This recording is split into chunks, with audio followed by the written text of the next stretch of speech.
Well, again, I want to add my thanks to Senator Cornyn and Senator Cruz for hosting us to this visit on the southern border, and also the men and women of the Customs and Border Protection for not only hosting us, but for their heroic work to stem this overwhelming tide of people that is coming into our country.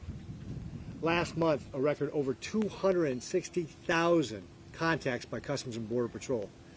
It was mentioned in this Biden administration, 8 million. To put that in context, that's more than the previous two administrations combined.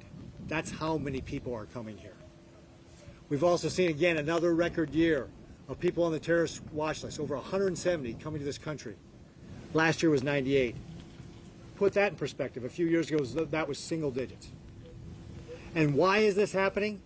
Because of Joe Biden's open border policy. This humanitarian and security crisis falls squarely on Joe Biden. It is his policies that is sending a message for all these people coming here to undertake this very dangerous journey.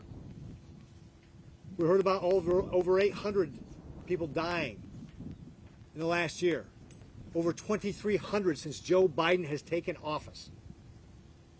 That's what Customs and Border Patrol tells us is going on down here.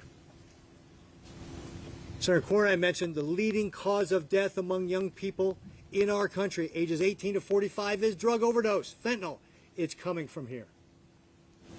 And last night, you heard the stories from Senator Cruz, the very real human stories that we saw with our own eyes, right across the border, right across this river.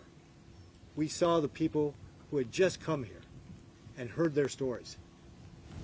They are suffering to get here, and they will continue to suffer as the cartels continue to traffic them.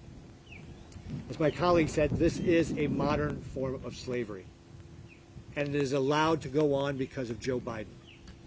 It is that simple. When we talk to the Customs and Border Patrol folks, you know what they say?